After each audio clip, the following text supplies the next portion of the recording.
This is part 2 of the lecture Capitalism versus Anticapitalism, Reason versus Muscle Mysticism.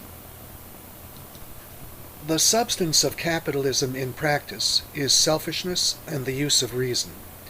Its ultimate philosophical base is a morality of selfishness and an epistemology of reason, which means, in one word, objectivism. The hostility to capitalism proceeds from the antitheses of selfishness and reason, namely from altruism and mysticism, both of which, since Kant, have overwhelmed philosophy, the arts, and the humanities in the broader sense, that is, economics, political science, history, and psychology, and have even seriously undermined the foundations of mathematics and the natural sciences. The growth of mysticism in our culture is what accounts for the fact that mankind has been retreating for the last century at an ever-accelerating pace away from capitalism and back to a social system that is fundamentally indistinguishable from that of the Middle Ages, socialism.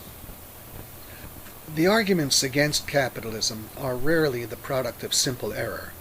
Almost always there is a major element of irrationalism involved, either nakedly smirking or hidden not too far below the surface. The economic theories of Lord Keynes are an obvious example of bald-faced irrationalism. I quote from his book, The General Theory of Employment, Interest, and Money. Quote, "Pyramid building, earthquakes, even wars may serve to increase wealth if the education of our statesmen on the principles of the classical economics stands in the way of anything better." End quote. And he goes on, quote, "If the Treasury were to fill old bottles with banknotes, bury them at suitable depths in disused coal mines, which are then filled up to the surface with town rubbish, and leave it to private enterprise on well-tried principles of laissez-faire to dig the notes up again, the right to do so being obtained, of course, by tendering for leases of the note-bearing territory, there need be no more unemployment, and with the help of the repercussions, the real income of the community and its capital wealth also would probably become a good deal greater than it actually is. It would indeed be more sensible to build houses and the like, but if there are political and practical difficulties in the way of this, the above would be better than nothing." End quote. And then, in the final paragraph of the same chapter, The Marginal Propensity to Consume, Keynes concludes, quote, "Ancient Egypt was doubly fortunate, and doubtless owed to this its fabled wealth, in that it possessed two activities, namely pyramid building as well as the search for the precious metals, the fruits of which, since they could not serve the needs of man by being consumed, did not stale with abundance. The Middle Ages built cathedrals and sang dirges. 2 pyramids, 2 masses for the dead, are twice as good as 1, but not so 2 railways from London to York. Thus we are so sensible, have schooled ourselves to so close a semblance of prudent financiers, taking careful thought before we add to the financial burdens of posterity, by building them houses to live in, that we have no such easy way to escape from the sufferings of unemployment. We have to accept them as an inevitable result of applying to the conduct of the state the maxims which are best calculated to enrich an individual, by enabling him to pile up claims to enjoyment which he does not intend to exercise at any definite time." End quote.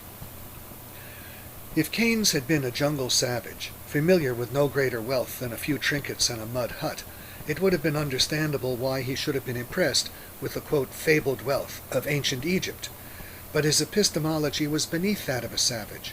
It enabled him to blank out the fact that he lived in a country which had railway lines, and had them because the wealth of its people had not been taxed or otherwise expropriated to pay for pyramids, cathedrals, the singing of dirges, or for more modern monuments of altruism, such as TVA, but was left free to be saved. This is no place to attempt a critique of Keynes' technical economic theories. That is a full semester's work. It was especially in regard to his doctrines that I recommended at the start of my talk that you steep yourselves in the writings of the old British classical economists.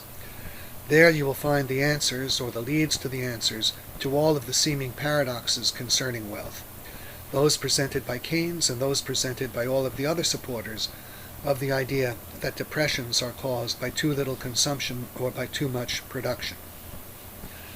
I will only note here that under consumptionism and overproductionism, in all their varieties, Keynesian and otherwise, are arguments which claim that reason is man's tool of destruction. Depressions and poverty, they claim, are the result of the exercise of his rationality in the saving of money, and his rationality in the invention of new machines. As to the causes of depressions, time allows me to say no more than that they are the result of government intervention, and of precisely the kind advocated by Keynes. No depression could ever occur without a major decrease in the quantity of money. But there never could be a major decrease in the quantity of money if there had not first been a major issue of paper money, currency or checking deposits, that was not covered by gold or silver reserves. A money that consisted only of gold and silver coins and of paper 100% backed by gold or silver could virtually never be decreased in quantity. The only possible source of reductions in its quantity would be from such things as the sinking of ships and the filling of teeth, which would almost certainly always be more than compensated by the mining of fresh gold and silver. Were it not for the activities of governments, however, there could never be a major issue of paper money not covered by gold or silver reserves. Government, therefore, in issuing and encouraging the issue of paper money in excess of gold and silver reserves, creates the conditions without which the existence of depressions would be an impossibility. It is responsible for the stage being set for the major contractions in the quantity of money, without which depressions could not occur. Many of the other arguments against capitalism or in favor of government intervention are nothing more than an open confession of self-made mental incompetence, of irrationalism in the way one functions in one's life, which is then flaunted as an accusation against capitalism and arrogantly asserted as grounds for an unquestioned right to help. These arguments against capitalism may be said to consist in nothing but the assertion of a divine right of mindlessness. Let us consider some of the issues in this category. People demand a Social Security program and Medicare. On what grounds? They claim they cannot save for their own old age or buy a medical insurance policy because they are too weak-minded. Currently, a clamor is being made on behalf of the so-called Truth in Lending and Truth in Packaging bills. What is the argument? People openly declare that they are unable to compare interest rates quoted on the basis of different lengths of time, or to determine such things as which costs more per serving, a box containing 8 servings of instant mashed potatoes for 34 cents, or another box containing 10 servings of instant mashed potatoes for 46 cents. Legislation covering the securities markets and the legislation behind the Federal Deposit Insurance Corporation proceed from the demand that people be able to invest their money safely without having to take the trouble to know what they are doing, without having to learn how to read balance sheet and income statements, to know how to weigh and judge facts, and how to distinguish facts from mere assertions. Advertising is denounced with absolutely no sign of shame on the grounds that one is so weak-minded that merely hearing or seeing a sponsor's message compels one, like a robot in which the right button has been pressed, to go and buy his product, whether one needs it or not, wants it or not, can afford it or not, and even if one is absolutely convinced that it is harmful. Food and drug laws are supported, unblushingly, on the grounds that differentiating between food that is good and food that is tainted, or between healthful drugs and poisons, would take too much trouble. One would have to be aware, one would have to know something, one would have to decide whom to trust. Instead of let the buyer be aware, the philosophy of these laws is let the buyer be unaware, let him live in a fog. Industrial safety laws that force businesses to take precautions beyond the level logically dictated by their own weighing of risks and expenses, including the higher wages they have to pay to attract workers to dangerous jobs, are openly supported in the fear that without them one would be stumbling into exposed blades, knocking into live wires, backing into whirling rotors, or walking into grinding machinery. In a word, in the fear that one will be out of focus even when one knows one's very life and limb are at stake. Such laws are an attempt to escape the logically necessary nature of one's physical environment, which cannot avoid holding the potential for danger. By means of threatening men with a presumably non-dangerous gun, a gun held in the hands of those who declare themselves untrustworthy to use a shears or a lathe, or held in the hands of government officials chosen by them.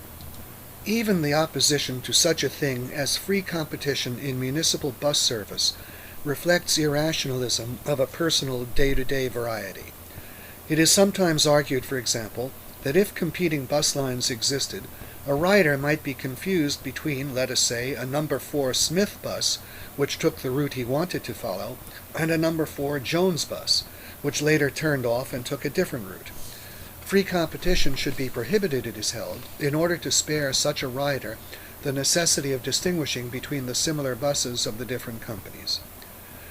Irrationalism, in the way one functions in one's daily life, spawns and then feeds an opposition to capitalism which can only be described as psychotic. One blames and accepts doctrines which blame the disappointment of one's every last random whim on the diabolical machinations of beings who in an earlier age would have been called devils. Time and again, the man who does not get the raise he wanted, or the housewife who must pay a few pennies more for some good she buys, knows only that he or she wanted something and cannot have it. With no care or concern for why one didn't get the raise or why one must pay more, one places the blame on the allegedly arbitrary power of one's employer or grocer. Their alleged whims are made the scapegoat for the disappointment of one's own whims, and then one carries this attitude into one's appraisal of the economic system at large. Consider the things which people believe. For example, prices are rising. Why are they rising? Because, people believe, the merchants or middlemen or manufacturers are making them rise. It's their arbitrary will. If they didn't want prices to rise, they wouldn't rise. Or the rents of certain slum families are high. What is the reason? The answer is that they are high because of the arbitrary will of the landlords. If the landlords didn't want the rents to be high, they wouldn't be high. Or, to take one more example, the wage rates of Mexican farm workers in California are low. Why? Again, the answer is someone's arbitrary will. This time, the arbitrary will of the farmers. If the farmers didn't want the wage rates of their workers to be low, they wouldn't be low. There is absolutely no difference between the way masses of people view their economic environment and the way a jungle savage views his physical environment. He believes that physical phenomena are determined by the arbitrary will of beings stronger than himself. They believe that economic phenomena are determined by the arbitrary will of beings stronger than themselves. The jungle savage differentiates between good and bad gods. In the same way, they differentiate between government and business, to both of which they ascribe the power to perform miracles and to determine their fate. The jungle savage calls upon the good gods to order the bad gods to do his will. They call upon government to order business to do their will. The program and the philosophy of anti-capitalism is the mindless use of force based on the jungle savage's belief that the universe is ruled by someone's whim. Any fact which one refuses to accept, and whose cause one does not care to know, from rising prices to poor housing to misreading the directions on a can, one blames on the arbitrary will of the business gods, and then one seeks to invoke the aid of the government god, the strongest of the deities in the alleged social pantheon, to club the business gods into the satisfaction of one's whims. If prices or rents are high, the government will order them to be low. If wages are low, the government will order them to be high, and so on, in case after case. This is the philosophy which our 20th century intellectuals and politicians believe is enlightened, progressive, and humanitarian. They have no conception of any other. And when they denounce the advocates of capitalism as being reactionary, hard-hearted, and cruel, they speak from the premise that the supporters of capitalism dwell with them in the dementia they have created for themselves. To them, the issue is, they want God to raise wages, lower prices, create houses and medical care, and so on. Only the advocates of capitalism don't want God to do these things. Thus, they conclude, the advocates of capitalism must be unenlightened, just plain mean, and belong in the dinosaur age, when men didn't understand the miraculous and believed only in causality. Under the influence of Karl Marx and the other socialist authors, this kind of simple-mindedness is carried to the level of a full-blown psychosis, literally on a par with the belief that one is the victim of invisible Martians emitting death rays. Consider, what do so many people believe would happen under laissez-faire? What do they believe did happen? In their view, without minimum wage laws and the legislation that enables unions to resort to force, businessmen would be able to use their allegedly arbitrary power to drive wage rates to the minimum physical subsistence level.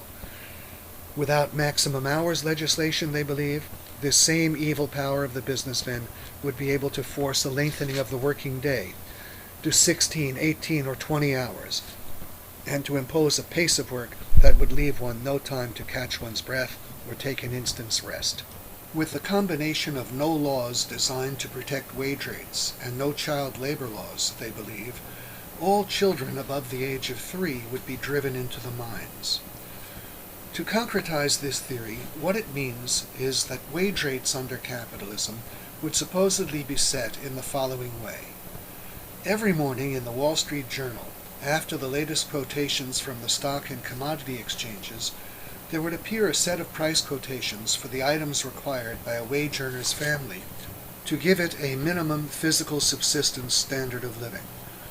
By the logic of the theory, these items should comprise the use of a mud cabin, a quantity of potatoes and gruel, and, periodically, some new loincloths. The capitalists would then take the sum of the respective prices times quantities of the various items and use that figure as the income they would pay to a wage earner's family. In exchange for that income, they would require the family's members to expend the maximum possible amount of labor that they were capable of performing. According to Marx and his followers, however, the capitalists would not be satisfied even with this, for they would also herd their workers into company towns in order to make them pay outrageous rentals for company-owned mud cabins and outrageous prices for potatoes, gruel, and loincloths that they would then have to buy at company-owned stores. Going still further, in the absence of food and drug laws, industrial safety laws, and government building codes, the capitalists would, on this psychotic conception of things, find their pleasure and profit in activities of the following kind. The food companies would make fabulous profits by selling tainted meat, sugar adulterated with sand, and bread baked from ashes. The drug companies would grow rich by putting thalidomide in aspirin tablets. Coal producers would inflate their profits through coal mine explosions, and factory owners would expand their incomes in proportion to the number of workers killed or maimed in accidents in their plants. And, of course, construction companies would make fortunes by erecting buildings that would collapse on the heads of their tenants. All of Marxism is nothing but the excrement of minds consumed with blind, unreasoning hatred for an external scapegoat for their own emptiness. Marxism is the philosophic expression of those who are vindictive for their own irrationality, of those who, refusing to know their own self-made simple-mindedness, seek to invent a diabolical monster on whom they can shift the blame for their deserved misfortunes. Now, there is one aspect of Marxism that deserves some special consideration, because it belongs more with some other non-Marxian doctrines than with the main body of Marxist theories, and that is the Marxian doctrine on monopoly. I want to discuss the monopoly issue starting with Marx and finishing with the theory of so-called pure and perfect competition, and then conclude. The Marxian doctrine on monopoly is that capitalism is headed for the day when General Bull Moose will leap from the pages of the Little Abner comic strip to become sole owner of the world. Since the general standard of living under capitalism is already supposed to be at the minimum subsistence level without General Bull Moose, it is difficult to see why this should make any real difference. However, before that day arrives, the few alleged expropriators who yet remain will supposedly be expropriated by society, and that will represent the establishment of socialism. All of this is supposed to be inevitable, and is what allegedly makes the coming of socialism inevitable. Now, any fear that there is a tendency in capitalism toward the concentration of all ownership in the hands of one man or one corporation is absurd. Such a development would contradict the very nature of the division of knowledge and the division of labor, and it would, therefore, be against the self-interests of everyone, including General Bull Moose. It can only be brought about by means of force, and once it is brought about, as in every communist country, it is only maintained by altruism on the part of the ruling group. To illustrate this point, let us assume that the Communist Party of Russia became sufficiently disenchanted with altruism to want to employ all of the vast property which it presently controls, openly in behalf of the material self-interests of its members. Let us assume that the Russian Communist Party were to become completely separated from the Russian government, much as the Roman Catholic Church became separated from the governments of France and Italy in earlier centuries. Let us assume further that it was permitted to take with it in the separation, as its own private property, all of the inhabited land of Russia, and all of the factories, farms, mines, and stores it presently possesses in its capacity as the effective government of Russia. It would retain title, we may assume, as the Catholic Church and the feudal lords retained title to the properties they had originally obtained by means of force. If this were to happen, and the members of the Communist Party wished to act on behalf of their own material self-interests, or even merely to increase the wealth of the Communist Party corporation, their first step would be to place much or even most or all of their property into the possession of others. They would sell out to them on credit. Why? Because if the members of the Communist Party consulted their own material self-interests, they would realize how far they are from being omniscient, and even how far they are from possessing the knowledge required to grow a significant quantity of turnips. By placing a major portion or even all of their property in the ownership of others, its effective employment would be so greatly increased, so much more could be produced, that the Communist Party as a private corporation would soon find itself much richer, owning 20 or 25% of a greatly expanded Russian economy than 100% of the present Russian economy. And as time wore on, its relative significance in the Russian economy would continue to decrease, though its absolute wealth might continue to increase. None of this is to advocate in the least that Russia someday be desocialized in this manner. The Communist Party and its members have no right to anything. It is merely to make the point that anyone following his self-interest knows that it is to his self-interest that there exist other people able to act without being dependent on the use of his property and thus of obtaining his consent. The idea of one man or one corporation even wanting to own everything, let alone ever being able to in a free society, is typical of the altruist mentality. It reflects its evasion of the fact that wealth must be produced and that independent thinking is necessary. It reveals once again the altruist notion that wealth is a static, nature-given quantity to be taken over and jealously guarded by the clever means of preventing its creation. Capitalism guarantees the existence of many separate independent sellers, and as a rule, more than one in each industry. It is not true that it is necessarily to a firm's self-interest to be the sole producer even within its own field of specialization, assuming that it could be if it wished to be, which most often it cannot be. Consider the following example, which is typical of a great many cases: the razor blade industry. No one in the United States abstains from shaving because the price of razor blades is too high. If the price were reduced, the quantity of additional blades that could be sold would be relatively insignificant. At the present time, Gillette is the major producer in this field. What percentage of the market it has, I do not know. But for the sake of illustration, let us assume that it presently does 80% of the razor blade business. It is quite possible that by means of low-cost manufacturing techniques that are a secret from its competitors, Gillette could sell razor blades at a lower price, which would still enable it to make money, but which would eventually drive its competitors out of business. However, there would be no advantage to Gillette in cutting its price. It is better off doing 80% of the business and making a high profit on each package of razor blades than 100% of the business and making a much lower profit on each package of razor blades. For in order to acquire what for it would represent only a 25% increase in its own volume, it would almost certainly have to reduce its profit per unit by considerably more than 25%. A mere 10% price reduction would mean a 25% reduction in profit per unit on the extremely generous assumption that 40% of Gillette's initial price is profit. If only 10% of Gillette's initial price is profit, a 10% reduction in price would virtually totally eliminate its profit.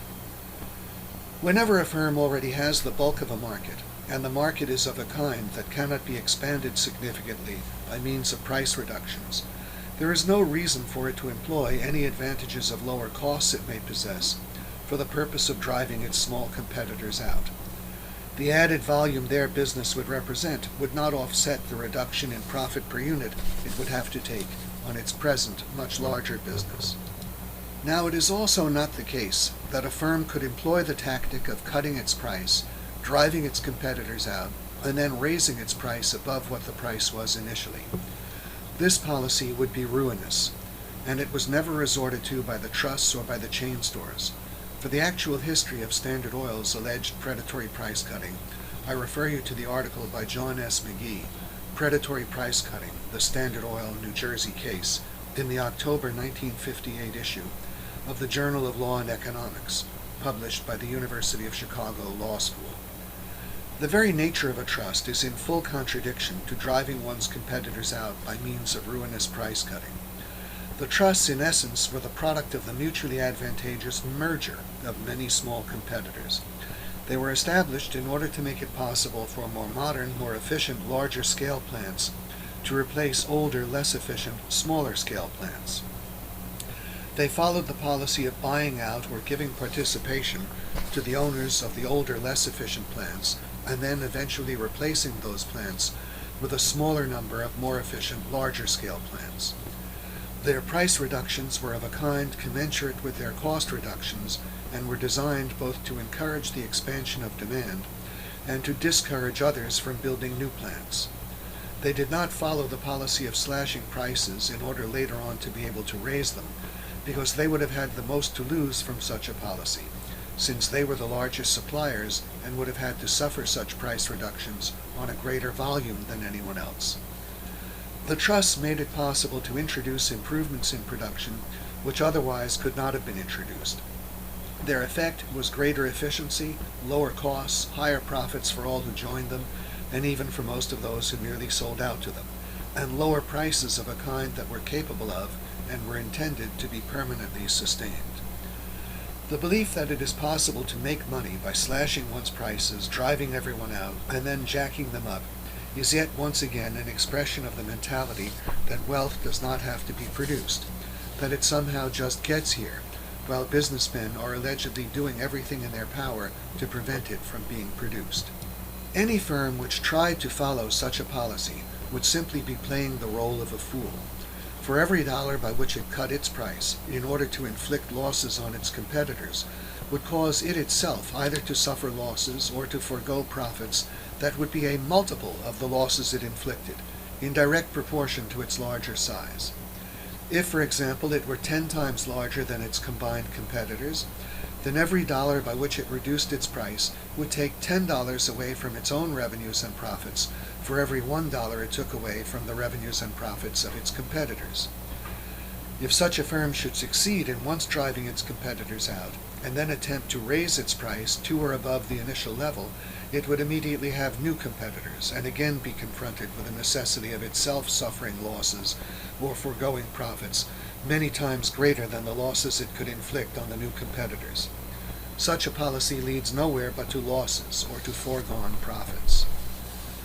The only circumstance in which it pays a firm to drive all of its competitors from the field is one in which two conditions are fulfilled. One, its cost of production is significantly lower than theirs, and two, the market for the product is of a kind that will sharply expand at a lower price, and thus will afford greater profits at the lower price than at the higher price. And in this case, the lower price is permanent. But even in this case, becoming the sole producer would not pay if the firm's cost advantages are of a kind that can be patented and thus shared with other producers in exchange for royalty payments. For then the firm could make additional profits on 100% of an expanded market without having to accumulate by itself all the capital required to supply the market. If either of these conditions, significantly lower costs and a sharply expandable market, is not present, then the only logical policy for a firm to pursue is simply to seek the largest possible share of the market at a price determined by a consideration of the product's cost of production. In a free market, it is impossible for anyone to charge prices higher than would be required for a potential new entrant into the industry to make a competitive rate of profit, except in the case of temporary scarcity and except to the extent that one's product may be of premium quality over his. If one does charge a price above this point, the outsider enters, and one cannot then reverse field and resort to the policy of driving him out by means of ruinous prices. One simply loses volume and must accept the lower price he will charge. The upper limit to one's price, therefore, is set by the costs of production of potential new entrants. If one goes higher than their costs, plus an allowance for the competitive rate of profit they would require, one loses more and more volume until one is finally driven out oneself, or accepts the fact that one cannot exceed this limit in price. One's price may certainly be lower than this limit, and will be whenever it is more profitable to charge a lower price, but it cannot be higher. The costs of potential new entrants constitute an objective given that limits one's price. One's only choice is to sell either a smaller volume at that cost-limited price, or a larger volume at that cost-limited price, or a still larger volume at a lower price, but one cannot get a higher price. Cost of production, as a direct determinant of prices, is something contemporary economic theory cannot comprehend, because, in its view, businessmen live only in the so-called short run, seeking to maximize profits from instant to instant. But if one wants the clearest possible demonstration of the direct influence of cost of production on price, one need only consider the case of table salt. That is a good for which every buyer would be willing, if he had to pay an enormously higher price. But what the buyers are willing to pay for table salt is totally irrelevant. Its price is set within the much lower limit determined by the cost of production, plus competitive profit of potential new producers. And were there only one seller of table salt rather than the comparatively small number that presently exists, its price would be determined no differently. What stops any of the present sellers of table salt from raising his price is ultimately not the fear that the other sellers will not match his increase, but the fear of new entrants into the salt business. If the salt industry were legally closed to new entrants, then it would be to the interest of all the present producers to raise their prices. Each would gain much more by higher prices on the same volume than by the same price on any larger volume he might acquire at another producer's expense. This fear of new entrants, however, would be equally operative in a salt industry consisting of one firm as it is in the present salt industry consisting of perhaps half a dozen or a dozen firms. Legal freedom of entry is the essential foundation of competitive price determination. It provides the threat of new entrants, whose costs determine the upper limit to every industry's prices. Contemporary economic theory has totally perverted the meaning and the significance of freedom of entry. It equivocates between freedom of entry and ability to enter. According to it, the fact that tailors are unable to enter the steel business is a violation of their freedom of entry, and the fact that steel is produced by means of multi-million-dollar investments in the most modern blast furnaces and rolling mills instead of in backyard barbecue pits is a cause of higher steel prices. To the contemporary economist, a large capital requirement is a, quote, barrier to entry, unquote, indistinguishable from a policeman's gun or club. And barriers to entry is the cue which makes him respond with the words monopoly, inefficiency, and high prices.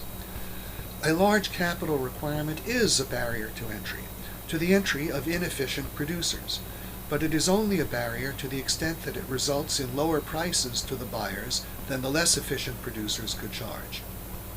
If the more efficient producers did not charge lower prices, their large capitals would not be a barrier to entry.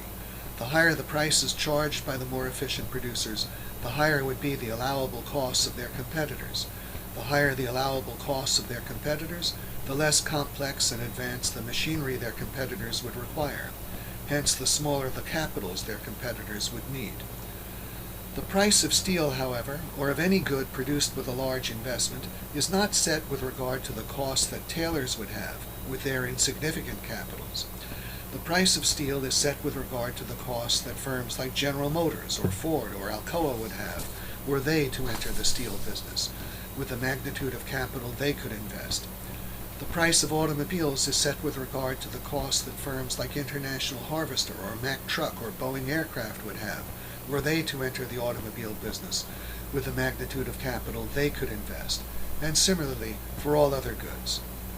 Now, when a firm is in the position of having both sharply lower costs than anyone else and is confronted with a market that will greatly expand at a lower price, it can find it to its interest to charge a price which eventually eliminates all of its competitors, and thus it will become the only producer in its industry, for no one else will be able to remain in or choose to enter its field so long as this condition exists.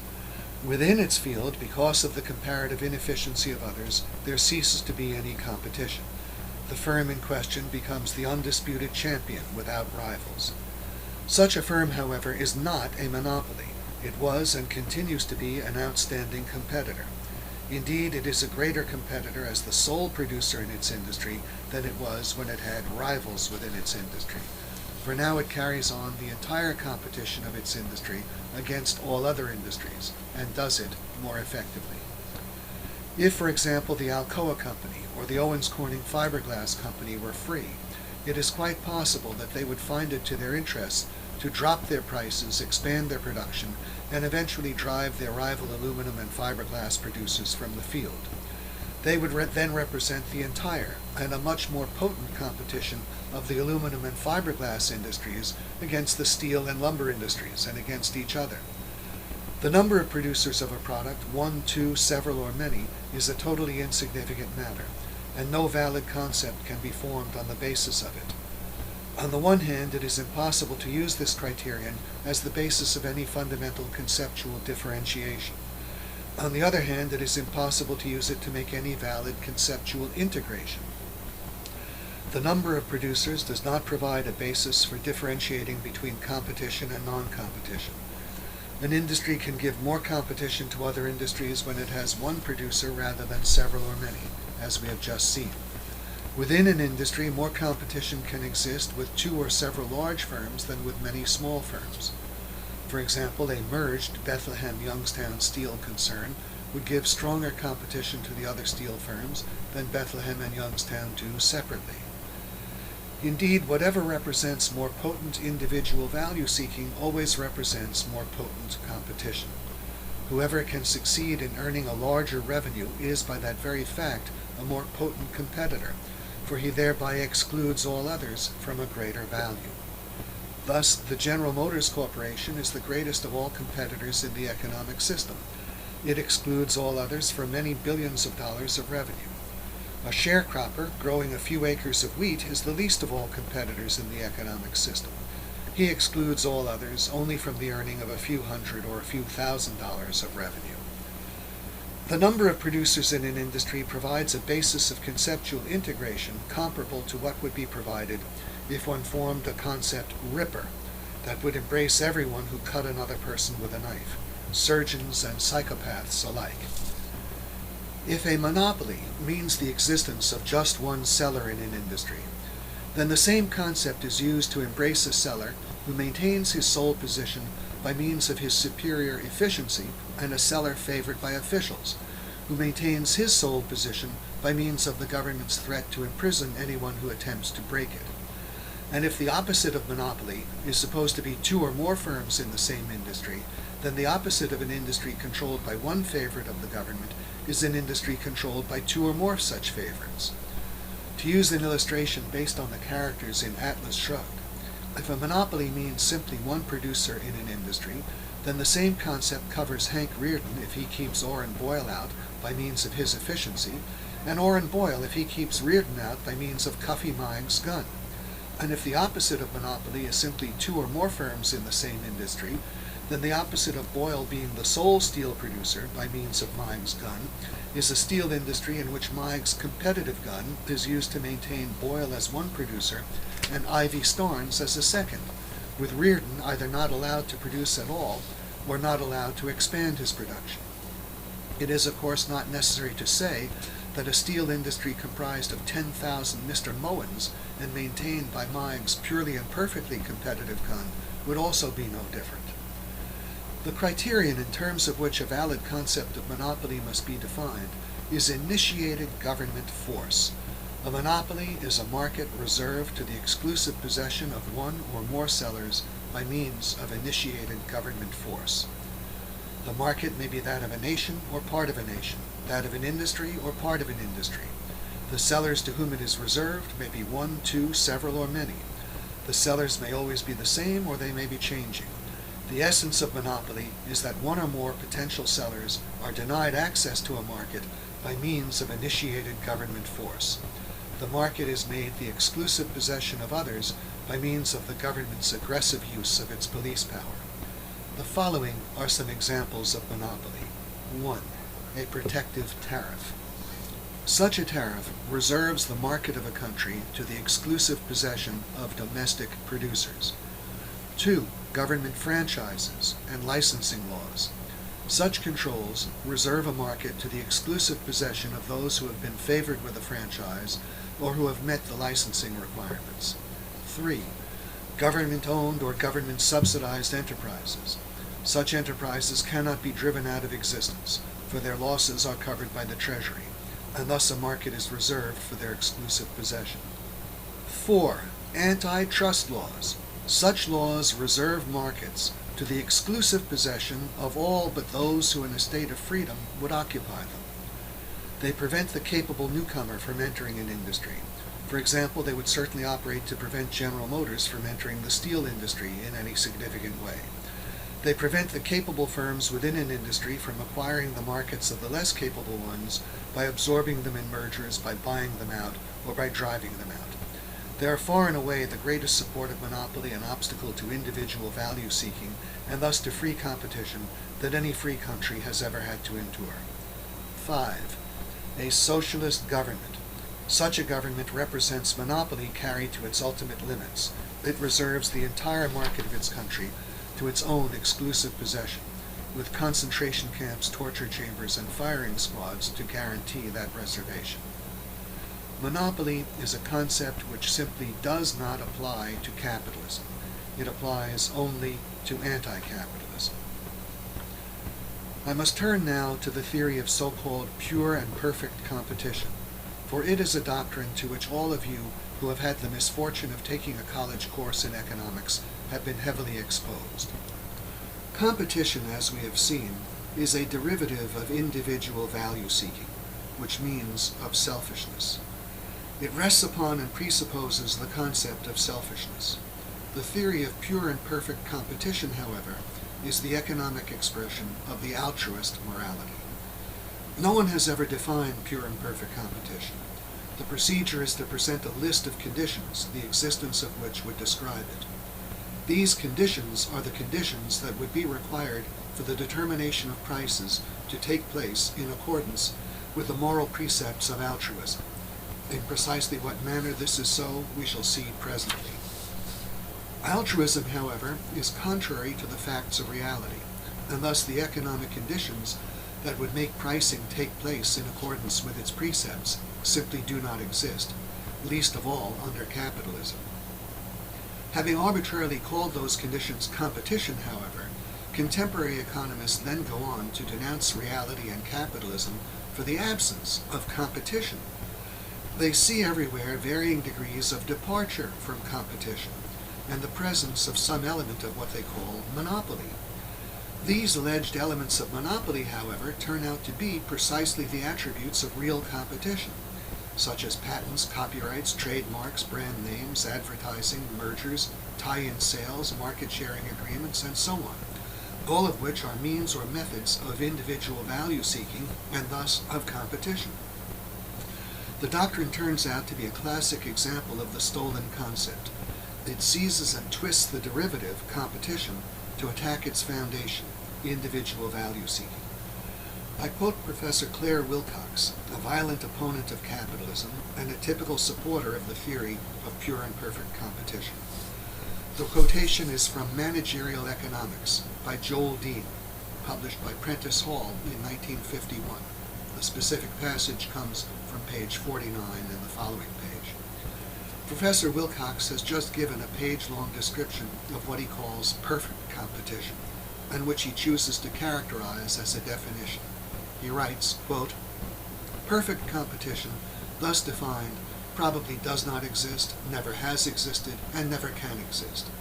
Actual competition always departs, to a greater or lesser degree, from the ideal of perfection. Perfect competition is thus a mere concept, a standard by which to measure the varying degrees of imperfection that characterize the actual markets in which goods are bought and sold." End quote. This concept, divorced from reality, ladies and gentlemen, this ideal of perfection, drawn from non-existence for the purpose of damning existence, is the reason why businessmen have been imprisoned, major corporations broken up, and others prevented from expanding, your material well-being seriously curtailed, and why almost all businessmen are forced today to operate under conditions approaching the reign of terror, in which tens and hundreds of millions of dollars and the security of their own persons are at the mercy of the random whims of government officials and stray, existence-hating professors. The link between altruism and the doctrine of pure and perfect competition is a concept of property and a concept of price. No property is believed to be really private. At most, it is supposedly held in trusteeship for its alleged true owner, the community, or the consumers. The community, it is alleged, has a right to the property of every producer, and suffers him to continue as owner only so long as it derives what it, or its professorial spokesman, consider to be the maximum possible benefit from its use. From this concept of property follows the contemporary economist's concept of price. A price is viewed not as the seller's reward, but as a means of rationing his products among those members of the community, or sovereign consumers, who happen to desire them. The justification of prices is held to be that they are a superior means of rationing than the issuance of coupons and priorities by the government. What the community allegedly has a right to is 100% of the seller's inventory and the benefit of 100% use of his plant and equipment. The exercise of this alleged right is to be limited only by consideration of the community's alleged interests. Thus, for example, a seller should produce at less than 100% of capacity only if the community's labor, materials, and fuel are held to be more urgently needed in another line of production, as demonstrated supposedly by their cost, the so-called marginal cost, exceeding the price of the product. All prices on this view should be scarcity prices, that is to say, prices determined by supply and demand. Supply, in the context of this doctrine, means the goods that are here, in the possession of sellers, and the goods or services that sellers are capable of providing with their existing plant and equipment. Demand means the set of quantities of the goods or services buyers will take at varying prices. Every price is supposed to be determined at whatever point is required to give the buyers the full supply in this sense. The essence of this theory of prices is the idea that every seller's goods and the unit services of his plant and equipment belong to the community and should be free of charge to the community's members unless and until a price is required to ration them among the excessive demands of the cannibals contending for them. Prior to that point, they are held to be free goods, like air and sunlight, and any value they do have prior to that point is held to be the result of artificial, monopolistic restriction of supply. This is the answer modern economics gives to the Marxian theory of value. Take your pick as to which is worse. Consider the following example. A company, we'll assume, is able to produce up to 1 million units of its product at the same unit operating cost for labor, fuel, and materials. The ability to produce 1 million units of product with its existing plant and equipment, and at the same operating cost per unit, represents 1 million service units of plant and equipment of the same quality. According to the rationing theory of prices, the price of the company's product should contain no allowance for the value of its plant and equipment until at least 1 million units of product are being produced and sold. At that point, a service unit of plant and equipment can supposedly acquire an imputed scarcity value in the price of the product. Prior to that point, a service unit of plant and equipment is held to be either valueless or only to have a value as the result of an artificial, monopolistic restriction of supply, in quotes. If, let us say, only 800,000 units of product are being produced and sold, then, the supporters of the theory argue, the quantity of service units of plant and equipment implicitly demanded is only 800,000, while the supply is 1 million. If the imputed allowance for a service unit of plant and equipment in the product price is not already zero, then production should be expanded, reducing the product price until either all 1 million service units of plant and equipment are pressed into use, or until the imputed allowance for such a service unit in the product price does fall to zero. If, however, production remains at 800,000 units and the product price continues to allow a value for a service unit of the plant and equipment, then the value is supposed to be the result of the, quote, monopolistic withholding, unquote, of 200,000 service units of the plant and equipment from the market. The rationing theory of prices is never fully concretized. If it were, it could not be held, and so the illustration of it I will give will not be of a kind used by its supporters. The purpose of my illustration will be to show the connection between it and the collectivist view of property on the one side, and the pure and perfect competition doctrine on the other, and largely by mere concretization to demonstrate the manifest absurdity both of it and the doctrine of pure and perfect competition. To assure you that I am not inventing any of the conditions of pure and perfect competition, I quote Professor Wilcox's alleged definition. Please bear with me. Quote, "The requirements of perfect competition are 5. First, the commodity dealt in must be supplied in quantity, and each unit must be so like every other unit that buyers can shift quickly from one seller to another in order to obtain the advantage of a lower price. Second, the market in which the commodity is bought and sold must be well organized, trading must be continuous, and traders must be so well informed that every unit sold at the same time will sell at the same price. Third, sellers must be numerous. Each seller must be small, and the quantity supplied by any one of them must be so insignificant a part of the total supply that no increase or decrease in his output can appreciably affect the market price. Under these circumstances, the seller who sets his price above the market level will sell nothing, and the seller who sets his price below this level would get all of the business, were it not for the fact that he lacks the capacity to handle it. No seller will be able to get more than the market price. No seller will need to take less, since he can sell at the prevailing figure whatever quantity he is equipped to produce. Each seller will therefore take the market price as given and adjust his output to it, carrying production up to the point where the cost of producing an additional unit will equal the income that can be derived from its sale. Similarly, since no buyer will be able to obtain a supply at a figure below the market price, and no buyer will need to pay more than the market price to obtain whatever quantity he desires, each buyer will take the price as given and adjust his purchases to it. Fourth, there must be no restraint upon the independence of any seller or buyer, either by custom, contract, collusion, the fear of reprisals by competitors, or the imposition of public control.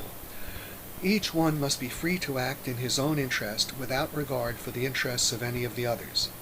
Fifth, the market price, uniform at any instant of time, must be flexible over a period of time, constantly rising and falling in response to the changing conditions of supply and demand. There must be no friction to impede the movement of capital from industry to industry, from product to product, or from firm to firm. Investment must be speedily withdrawn from unsuccessful undertakings and transferred to those that promise a profit. There must be no barrier to entrance into the market. Access must be granted to all sellers and all buyers at home and abroad. Finally, there must be no obstacle to elimination from the market. Bankruptcy must be permitted to destroy those who lack the strength to survive." End quote.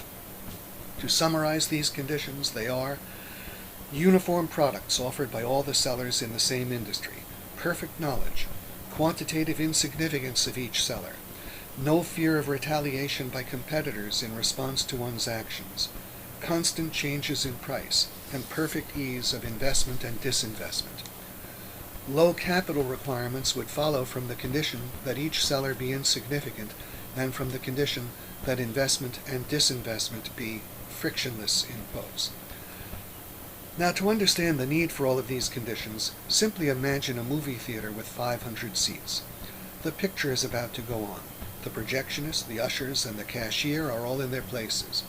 The community has the alleged right to the occupancy of 500 seats.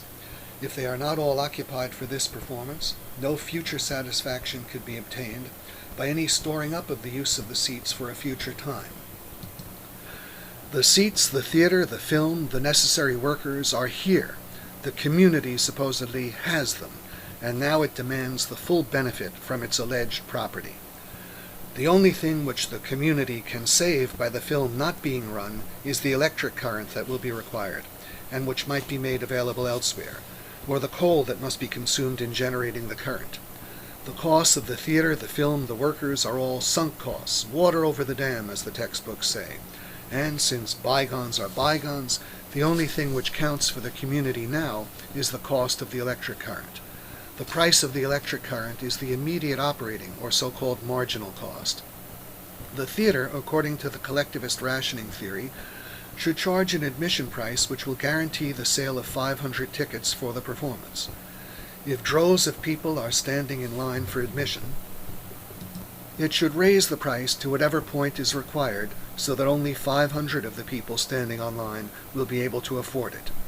If all of the people online have identical incomes, medical disabilities, and natures of equal sensitivity, such a price, supposedly, will mean that the 500 people who want to see the film most will see it.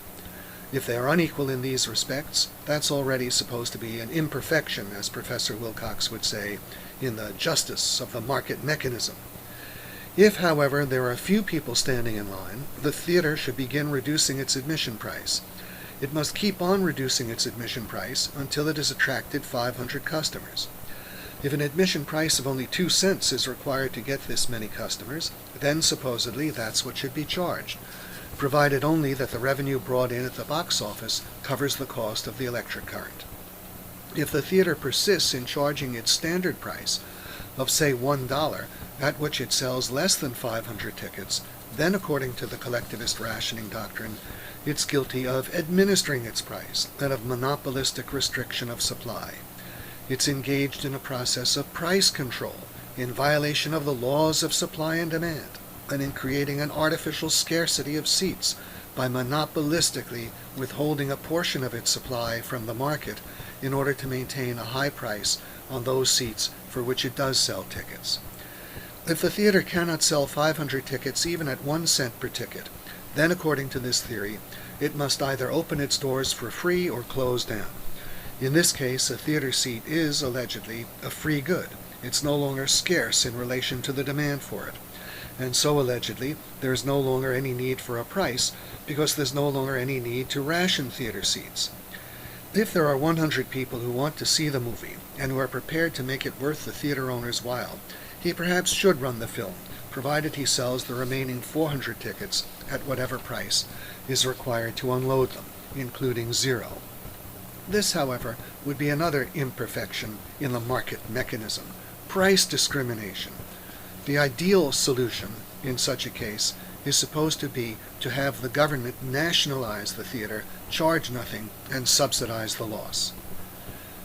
In the course of adjusting its price to attract customers, the theater must, of course, not send anyone onto the street to tell people about the movie it is playing or the price it is charging.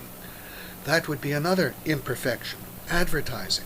Advertising, according to the theory, is a wasteful and vicious means of demand creation. It allegedly makes the consumers act differently than they really want to act. So, as the theater is reducing its price, it must be careful not to be too obvious about it. Simply changing the price in the cashier's window should be enough. However, it is a requirement of the doctrine that all potential customers of the theater possess perfect and instantaneous knowledge of its price changes and of the picture it is showing. It is another imperfection in the operation of the market mechanism if people about to enter other theaters, or riding in their automobiles, or making love, do not receive instantaneous communication of the price changes, so that they may speedily alter their plans, and presumably an imperfection if they have not already seen each of the movies many, many times, to be perfectly informed about them. Because the theater owner wants to maximize his profits, he will not act in accordance with the theory's altruistic precepts, not in reality. However, he would, it is argued, if knowledge were perfect and automatic, if people did race back and forth between theaters in response to penny price differences, and if a number of further conditions were also realized. If, for example, there were 401 identical theaters in the same neighborhood, all showing precisely the same movie, and all in the same position with regard to empty seats, then it is argued the cunningly clever, profit-maximizing businessman would reason as follows. At my standard price of $1, I can only sell 100 tickets today. But if I charge 99 cents, or if we had an infinitely divisible currency, 99.999 cents, I can sell all 500 tickets. For in response to this insignificant price change, that is infinitely close to my present price, I could attract away one customer from each of the 400 other theaters. This would be very good for me, and none of the other theater owners would really notice the loss of just one customer, and thus no one would match my lower price. So that is what I will do. The same thought, however, will, it is assumed, simultaneously be racing through the heads of the other 400 theater owners, and so everyone's price will be trimmed just so much, and no one will end up with any additional customers drawn from other theaters. Each theater may attract 1% of an additional customer, who otherwise would not have gone to the movies, but that's all. At the infinitesimally lower price, the same process is repeated, as each theater owner seeks to maximize his profit, led by the idea that his insignificant price change will draw an unnoticed amount of business from each of many competitors, who will not reduce their prices in response to his action. The process of infinitely small price reductions is supposedly performed with infinite rapidity, and so instantaneously the price is brought down to the point where it's either just sufficient to cover the cost of the electric current, or everyone's theater is jammed to capacity. The importance of the large number of sellers in the theory of pure and perfect competition is that this is the main condition required to make self-interest result in self-sacrifice. If the individual seller were a significant part of the market, and were in a position to handle a major part of the business done by his competitors, then supposedly he would never cut his price, because he would know that as a result of his action, others will lose so much business that they will have to match his cut, and that he will thus be left basically only with a lower price. With a large number of small sellers, every price cut is also matched, but the argument is, not because of one's own price reduction, but because the other sellers are led to cut price independently, guided by the exact same thought that guides oneself. The significance of each seller having an identical product is supposed to be the greater responsiveness of customers to price changes. If each theater is playing a distinctive movie, customers are not likely to shift their business among them in response to infinitesimal price differences, and so a theater owner will have less incentive to trim his price. The significance attached to perfect knowledge is similar. This portrait of the economic world of perfection is not yet complete, however. There remains one other major requirement. It must be possible, as Professor Wilcox puts it, for investment to be speedily withdrawn from unsuccessful undertakings and transferred to those that promise a profit. There must be no barrier to entrance into the market. This condition would be achieved if movies were shown in tents, with projectors using candlelight instead of electricity. Then, whenever demand changed, theater owners would only have to unfold or fold up their theaters and light or blow out their candles. That would be perfection in full purity. The insanity of this doctrine is so great that any brief, thorough critique of it is impossible. The identification of its moral foundations and its mere concretization will have to suffice, but for the following observations. The essential complaint that is being made against business is that it does not submit to rapacious cannibalization, that it does not recognize a duty to produce or sell to capacity when it would mean taking a loss. Note, the argument is not that business is making excessive profits by any kind of monopoly, but that it is being monopolistic in refusing to suffer losses. Secondly, the doctrine is not even remotely aware of the existence of competition, or what that term means, or of the nature of self-interest. Every competitor who cuts his price is fully aware of the impact it will have on other competitors, and that they will match his cut. He acts in the knowledge that some of them will not be able to afford the cut, while he can, and that he will eventually pick up their business, or that he will gain most of the new customers for the product, because his competitors do not have the capacity for expansion that he has. Or he may cut the price simply in order to keep newcomers from the field. He does not live in a rat's world, hoping to scurry away unnoticed with an insignificant piece of others' cheese, only to find that all the other rats have been guided by the same stupidity, with the result that all have less cheese. Even very small, comparatively insignificant competitors, in the kind of situation the pure and perfect competition theory postulates, idle capacity, do not behave as it believes. In depressions, barbers, tailors, and grocers do not blindly cut their prices. All the significant price cutting that occurs in the rational belief by some of the sellers that they will be better off at the lower price that they know everyone will have to charge.